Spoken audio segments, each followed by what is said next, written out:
पण मला वरमाई पण केलं बघा सागर मला वरमाई बोलले तो लग्न लवकरच करावं लागेल हो वरमाई लवकरच करायचं तुला टेन्शन पहिले पाणी घाल नमस्कार मंडळी, मी छाया आपल्या सर्वांचं आपल्या आणखीन एका नवीन व्हिडिओमध्ये अगदी मनापासून स्वागत करते।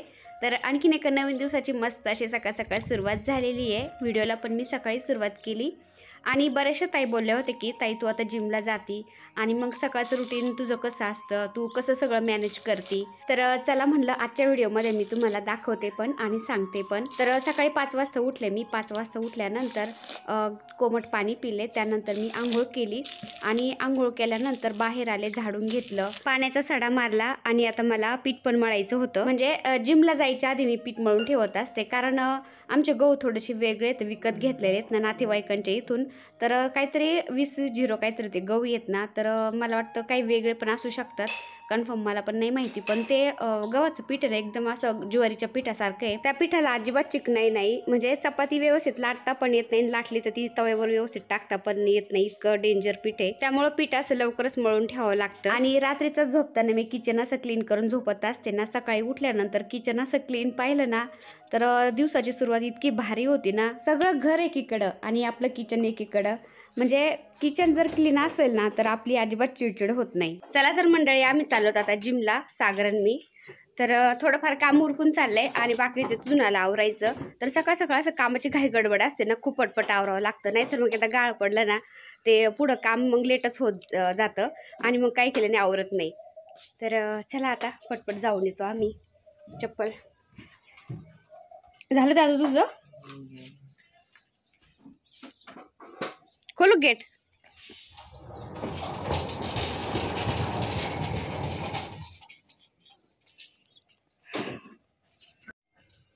तर हे 5 सूर्यदेव अजून वरती आले नाही, 6:30 झालेत आता। घरातलं थोडंफार आवरूपर्यंत 6:30 वाजता चालले मी जिमला, भेटते ना। तर हे पा मंडळी, काल आकाश होतं माझ्या बरोबर आणि आज सागर आहे। सागर काल लवकर गेला तर कॉलेजला, त्यामुळं आकाश आला होता काल। बरं बरं, तर हे पा सागर मी आलोय आता। तर आम्ही आलो जिममध्ये आणि गावाकडल्या दोघी जणी इथं जवळच राहिला आहेत ना, तर त्या पण जिमला येत असतात। आधी आम्ही दोघी आणि आपला सागर, आम्ही तिघच होतो जिममध्ये ओळखीचे, पण आता कालपासून गावाकडली वहिनी अजून एक आम्हाला जॉईन झाली जिममध्ये। तर एकीला दोघी, दोघीला तिघी आणि आपला सागर आणि वहिनींची एक मैत्रीण पण आहे। तर आम्ही 5 जण तिथं ओळखीचे झालोत ना, तर जिममध्ये काहीच नाही वाटत आता, नाहीतर मग आपण एकटेच जर अनोळखी असलो ना तर खूप अनकम्फर्टेबल वाटतं, पण आता आम्ही 5 जण झालोत ना, काहीच वाटत नाही। तर मंडळी, झाली आमची जिम, चाललो आम्ही घरी आता, आहे ना दादू? दादूला जायचंय कॉलेजला। हिचे मुलं गेलेत स्कूलला, ही निवांत आहे ना? बाय, गेट लाव। तर आलो आम्ही जिमवरून आता पटपट डब्बा बनवते। पीठ मळलं होतं मी जायच्या आधीच, भाजीची पण तयारी केली होती। आता डब्बा बनवते आणि दादू जाईन कॉलेजला, बाकीचं सगळं काम आवरायचंय अजून। आकाश, तर मला वाटलं आकाशने दरवाजा उघडला, पण फौजी साहेबांनी दरवाजा उघडला आणि दारामाग लपलेत। तर असं आहे फौजी साहेबांचं। मी थोडा वेळ जरी आता जिमला जाते ना, 1-1.5-2 तास, तर त्यांना असं घर खायला उठतं पार। तर जिमवरून आल्यानंतर आपण थोडं जरी बसलो ना, आराम केला ना 15-20 मिनिटं, अर्धा तास, तर शरीर एकदम थंड होतं आणि काम करायची अजिबात इच्छा होत नाही, कारण शरीर थकलेलं असतं ना। त्यामुळं मी काय करते, आल्या आल्या लगेच कामाला लागते, झाडू पोछा सगळं डस्टिंग करून घेते, कारण बाहेरचं झाडू वगैरे सडा सगळं झालेलं असतं सकाळी जायच्या आधी, पण आतमधलं राहिलेलं असतं ना, आल्यानंतर मी हे झाडू पोछा करते। आणि जिमला जायला लागल्यापासून माझी 2 वेळा आंघोळ होती, कारण सकाळ सकाळी ना इतका आळस येतो ना, उठूच वाटत नाही, कारण दुपारी मी झोपत पण नाही आणि जिमला पण जाते ना, तर शरीर असं थकलेलं असतं ना, सकाळी उठू वाटत नाही, इतका आळस येतो ना, कारण मी सकाळी लवकर उठते आणि दुपारी पण झोपत नाही ना, त्यामुळं सकाळी लवकर उठू वाटत नाही, आळस येतोच माणसाला, नाही का? कधी कधी तर मी तो 5चा अलार्म लावलेला बंद करते वाजल्यावर आणि झोपते, पण सागर काय करतो, येऊन दरवाजा वाजवतो आणि म्हणतो मम्मी उठ, आपल्याला जिमला जायचंय। तर तो इतका ॲक्टिव्ह आहे ना, त्याला 5 वाजताच उठायची सवय आहे. त्याचं पहिल्यापासून असंच आहे. तर सकाळी उठल्यानंतर गरम पाणी पिते. त्यानंतर मी अंघोळीला जाते आणि मला अंघोळ करून येऊपर्यंत सागर कॉफी बनवून ठेवतो. आम्हाला दोघांना आम्ही कॉफी पितो. तर आमचं हे सगळं 5:30 पावणे 6 पर्यंत आवरतं. त्यानंतर मग तरी पण थोडा अंधारच असतो ना, मग मी थोडंसं बाहेर झाडू मारते, सडा मारते, त्यानंतर पीठ मळून ठेवते आणि मग आम्ही दोघं जिमला जातो. आणि तिथून आल्यानंतर मी काही बसत नाही, लगेच कामाला लागत असते. कारण जिममध्ये आपला घामघाम झालेला असतो आणि आल्यानंतर पण हे मला झाडू पोछा करायचा असतो ना, तर झाडू पोछा करूपर्यंत माझा पूर्ण घामघाम होतो. कारण हे झाडू पोछा पण काही सोपी गोष्ट नाही आहे, खूप कसरतीचं काम आहे ते. झाडून घ्यायला पण मला बराच वेळ लागतो, कारण 4 रूममधला स्पेस, जिना बराच वेळ लागतो. त्यानंतर हे पुसायला पण बराच वेळ लागतो. तर पुन्हा घामाने भरून जाते मी. त्यामुळं हे झाडू पोछा झाल्यानंतर मी अंघोळ करते आणि मग स्वयंपाकाला लागत असते आणि मुलाचा सागरचा डब्बा दिल्यानंतर मग मी निवांत देवपूजा करत असते. आणि ह्या मॉबनी जर पोछा मारायला लागलं ना, त्या मॉबनी काय व्यवस्थित फरची निघत नाही. त्या अशा रेषा पडल्यासारख्या होत्यात आणि अजिबात व्यवस्थित वाटत नाही. मग मी आधी मॉबनी पुसते, त्यानंतर असा कपडा बांधते, त्याला कॉटनचा टॉवेल आहे असा जुना, आणि त्याला बांधला की मग तो कॉटनचा असल्यामुळे इतकं छान पुसता येतंय ना. तर एक जरी कपडा मारला नसता त्या मॉबला बांधून, फरची एकदम चमकायला लागती. तर हे किचनमध्ये पण असे कसले चहाचे वगैरे डाग पडलेले असतात ना, तर मी मॉबनी पुसून घेते आधी आणि त्यानंतर मग कपड्याने पुसत असते. तर छान निघते मग फरची. आणि तसं तर मग आठवड्यातून 1-2 वेळा मी 2-4 दिवसाला असं हाताने गरम पाण्याने फरची पुसतच असते. पण रोज काय असं हाताने नाही पुसत मी, एवढा वेळ पण नसतो, खूप काम असतं. त्यामुळे आधी मॉबनी आणि त्यानंतर त्याला कपडा बांधून असं मी फरची पुसते. झाडू पोछा हे सगळं आवरलं ना, त्यानंतर मी पुन्हा अंघोळ करते आणि मग देवपूजा करत असते. माझी अंघोळ झाली ना, आकाश म्हणला मी चहा ठेवतो, तू पटपट चपात्या बनव. तर मी चहा चपाती खाणार आहे बोलला. तर सागरला जायचं कॉलेजला ना, तर त्याला चपाती आणि भेंडीची भाजी करायची. तर सकाळीच मी पीठ मळलं होतं आणि आकाशला आणि सागरला चहा चपाती खायची. तर मुलं असं चहा चपात्या पण खातात, त्यांचं काही जास्त चॉस नसतं, हेच पाहिजे तेच पाहिजे. तर फौजी साहेबांना पण चहा चपाती खूप आवडती, तर ते पण चहा चपातीच खाते ना. आता नाश्त्याला मी काहीच नाही बनवणार. तर आकाश हे पहा त्याला भुकाला दम निघाला ना, तर ते केळी पण खातोय. तर ताईंनो, असं नाही की मी आत्ता जिम करते, मी पहिलं पण जिमला जायचे. कारण मी पहिलं ना फौजी साहेब नसताना सारखी आजारी पडायचे, टेन्शन हे ते सगळं एकटीलाच सगळं सहन करायचं. तर मी असं आजारी पडायचे सारखं ना, मग मी जिम जॉईन केली होती. तर छान वाटायचं मला, तब्येत पण छान झालती, एकदम फिट होते आणि आजारपण पण कमी झालं होतं. आणि त्यानंतर फौजी साहेब रिटायर आले आणि मी जिम म्हणजे माझी चालूच होती. एक दिवस मी जास्त सिटअप मारले पोटाचे ना, तर आतड्यांच्यावर पोटात सूज आली. तर कसं आहे ना, पोटापेक्षा जास्त खाल्ल्यावर पोटाला त्रास होतो ना, तसंच आहे, मी जास्त सिटअप मारले होते आणि त्यामुळं पोटातल्या आतड्यांच्यावर सूज आली होती. तर फौजी साहेब म्हणले की तुला 2 दिवस ॲडमिट करावं लागलं, इतकं पोट दुखलं तुझं, जिमला नको जाऊ. तसं पण तुला घरी इतकं काम पडतंय ना, तुझी भरपूर एक्सरसाइज होऊन जाती आणि सगळं इकडं मोकळं वातावरण आहे, तर सकाळ संध्याकाळ 2-2, 3-3 चकरा मारल्या तर पुरं आहे तेवढं पण. मग मी जिम बंद केली आणि घरातलं आपलं तुम्ही तर बघता सगळं काम स्वतःच करते ना, त्यामुळं भरपूर शरीराची हालचाल होती. जास्त माझी तब्येत वाढत पण नव्हती, जेवढी तेवढी मेंटेन राहत होती. पण मला आहे ना, इतक्यात आहे ना ताईंनो, थोडंसं आजारपण जाणवायला लागलं होतं. कसं आहे ना, किती आपण घरातलं काम केलं, कितीही आपली ॲक्टिव्हिटी झाली, कितीही आपण शरीराची हालचाल केली घरातल्या कामाने, तरी पण योगा आणि एक्सरसाइजला कशाचीच तोड नाही आहे, हे मात्र मला माहिती आहे. त्यामुळं मी जिम जॉईन केली. मी किचनजवळ जास्त वेळ जर उभं राहिले ना, कधी पाहुणे-रावळे आले, जास्त वेळ स्वयंपाक करायला लागायचं. त्यानंतर थोडंसं जरी जास्त काम पडलं ना, माझे पायाचे घोटे सुजायचे आणि मला मायग्रेनचा पण इतक्यात त्रास व्हायला लागला होता. तोंड असं सुजल्यासारखं व्हायचं, डोकं दुखायचं आणि एकदम असं पिकलेलं असण्यासारखंच झालं होतं कसं तरी. मला थोडं शरीराचं काहीतरी गडबड जाणवायला लागली होती, बरेच दिवस झालं. मी अंगावर काढत होते.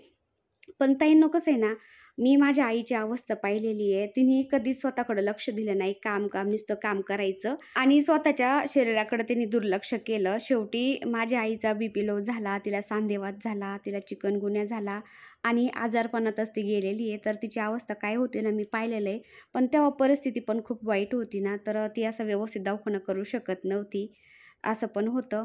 तर आपलं सगळं देवाच्या कृपेने व्यवस्थित आहे ना, तर आपण शरीराकडं का बरं दुर्लक्ष करायचं? तर फौजी साहेबांनी 2 भरत्या केलेल्या आहेत ना, ते खूप एक्सरसाइज पहिल्यापासून करतात ना, तर ते एक्सरसाइजचं महत्त्व त्यांना पण माहिती आहे. तर ते बोलले, "तू एक्सरसाइज कर, जिमला जा सागरबरोबर." तर आपला सागर जिमला जातो ना, तर त्याच्याचबरोबर जा म्हणले. आणि सगळ्यात जास्त मला सागरनेच फोर्स केला एक्सरसाइजसाठी, जिमसाठी. कारण त्याला माहिती आहे आता मम्मी आजारी पडायला लागली आणि मम्मीचं दुखणं काय असतं ना, पहिलं त्याने पाहिलेलं आहे ना.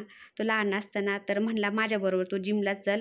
घरातलं काम करून तू भरपूर थकती आणि म्हणते मी आता संध्याकाळी नाही फिरायला गेले, उद्या सकाळी जाईन आणि तू अशा दांड्या मारत राहती. त्यामुळे तू माझ्याबरोबर चल आता," म्हणला, "जिमला. मी तुझ्याकडून करून घेतो," म्हणला. तर त्यांनीच मला जिमला नेलं आणि जिममध्ये पण तो प्रॉपर माझ्याकडून सगळी एक्सरसाइज व्यवस्थित करून घेतो. आणि कालच एका ताईंची कमेंट होती. त्या ताईंचं नाव आहे पूर्वा गावडे ताई. तर त्या विचारत होत्या, "ताई तू जिमला जाती तर तुझा एक्सपिरियन्स कसा आहे नक्की सांग." तर ताई खरं सांगू का, जिम जॉइन केल्यापासून मला असं वाटतंय मी एखादी एनर्जी ड्रिंक पिले की काय, इतकं म्हणजे एनर्जी आल्यासारखं होतं अंगामध्ये. आणि पहिलं मी दुखू करायचे नाही इतक्यात, तर ते पण होत नाही. पाय सुजायचे ना, तर ते पण सुजत नाही. मायग्रेनचा, सायनांचा हा त्रास व्हायचा, तोंड सुजल्यासारखं व्हायचं मायग्रेनमुळं. तर तो सुद्धा त्रास एकदम म्हणजे बिलकुल नाही म्हणलं तरी चालेल, 100%तून 90% मला फरक पडलाय. इतकं भारी वाटतंय ना ताई, कामाचा सुद्धा आळस येत नाही. आपण जिम करतो ना, तर एक्सरसाइज केल्यानंतर आता नवीन-नवीन थोडं अंग दुखतंच, पण ते नॅचरली आहे त्याच्यामुळं काहीच वाटत नाही. इतकं छान वाटतंय ना.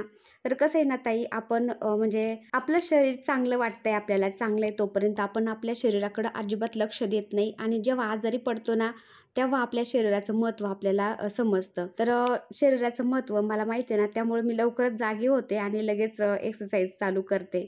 तर आता मी जिम जॉइन केली ना ताईंनो, मी एक्सरसाइज माझी कधीच बंद करणार नाही.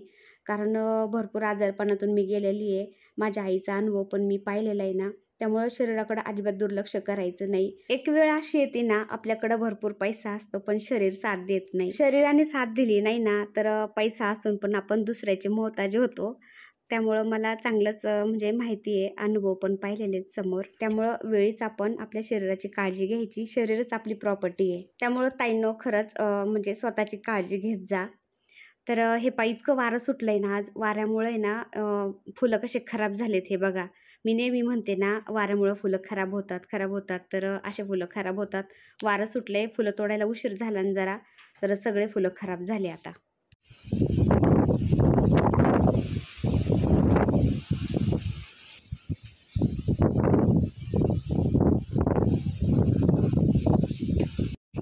तर हे पहा सकाळपासून म्हणजे 6 वाजल्यापासून इतकं वारं सुटलंय ना, तर झाडाची फुलं व्यवस्थित राहीना का, झाडं पण व्यवस्थित राहीना. असे जे मनी प्लांटचे छोटे-छोटे झाडं आले होते ना, तर ते मनी प्लांटचे झाडाचे शेंडे आहेत ना, असे भिंतीला घासून आहे ना, तर ते पण तुटलेत.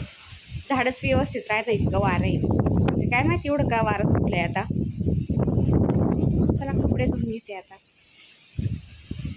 काय म्हणला? झोप आली?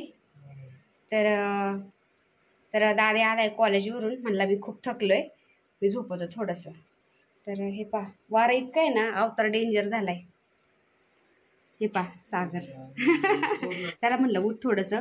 तर बेडशीट काढलं होतं सकाळी धुवायला ना, तर बेडशीट नाही टाकलं आणि कंबळ पण आता एवढी गरमी ना, तरी आकाश दुपारचं पण कंबळ घेऊन झोपवतो. इतकं विचित्र आकाश आहे. आकाश गेला आता क्लासला आणि सागर कॉलेजवरून येऊन थोडासा आराम करत होता. तर त्याला म्हणलं चल थोडंसं बाहेर, वातावरण छान झालंय. तो काय म्हणतो, छायाताईने येऊन मला डिस्टर्ब केलं. चल उठ बस चल, जास्त नाही झोपू, डोकं दुखते अजून, दुखतं डोकं, जास्त झोपू नाही संध्याकाळचं.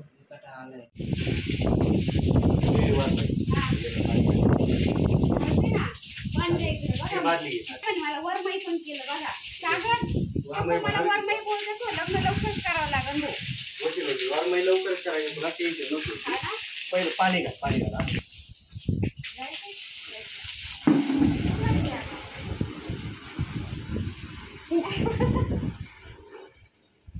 सगळ्यांना घाल, एवढ्यांना घाल.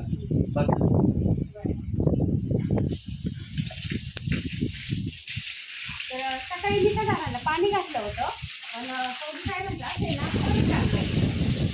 लय उलई उन्हाने जास्त दिवस सुकून जाते माहिती आहे.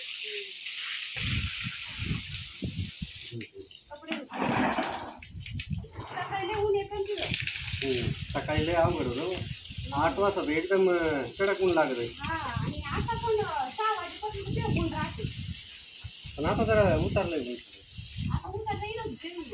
तर किचनच्या पलीकडल्या साईडला बोळीमध्ये मी कपडे धुण्यासाठी दगड रावलेला आहे ना, तिथं मी कपडे धुत असते. कनेक्शन काढलेले आहेत पाण्याचे. पण तिथं आहे ना संध्याकाळपर्यंत सावलीच येत नाही.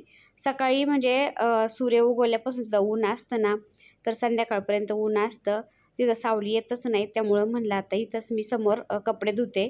तर फौजीसाहेब झाडांना पाणी घालत होते ना, म्हणलं टपामध्ये मला इथंच पाणी द्या आणि इथं समोरच मी कपडे धुते आता. कारण मुळाड्यांचं पाणी ना पुरतच नाही मशीनला लावल्यावर कपडे. मशीनला खूप पाणी लागतं ना, त्यामुळं मी असं हातानेच कपडे धुते इतक्यात. तर कपडे मी आता ऊन उतरल्यानंतर दुपारच्या नंतर धुते इथं बाहेर. कारण तिथं ऊन असतंय ना, तर इथं ऊन उतरतं जरा सावली येते घराची ना समोर. मग इथंच कपडे धुते मी. तर असं स्वतःला वेळ देऊन मी घरातलं काम पण मॅनेज करते व्यवस्थित सगळं जिथल्या तिथं. तर पहिलं जिमला जात नव्हते ना, तर माझं काम 11, 12, 12:30, 1 वाजेपर्यंत सगळं आवरायचं. कारण काय होतं कधी-कधी काम जास्त वाढतं, कमी असतं, असं अपडाऊन होतच राहतं. पण स्वतःला वेळ द्यायचा आहे ना, तर काम असं मागं-पुढं झालं तरी काही हरकत नाही. काम काही नेहमी होतच राहीन. काय म्हणतात ना, घर तिथं राडा असतोच. त्यामुळं काम आपलं करत राहायचं हळूहळू. तर असं मी माझं घर मॅनेज करते स्वतःला वेळ देऊन. तर चला आजचा व्हिडिओ मी इथंच एंड करते. आता व्हिडिओ आवडला असेल तर एक लाईक करा. चॅनलवर नवीन असेल तर प्लीज आपल्या चॅनलला सबस्क्राईब पण करा. चला तर भेटूया पुन्हा अशाच एका छानशा व्हिडिओबरोबर. तोपर्यंत बाय बाय. व्हिडिओ बघितल्याबद्दल खूप खूप धन्यवाद सर्वांचे. सर्वांना श्री स्वामी समर्थ.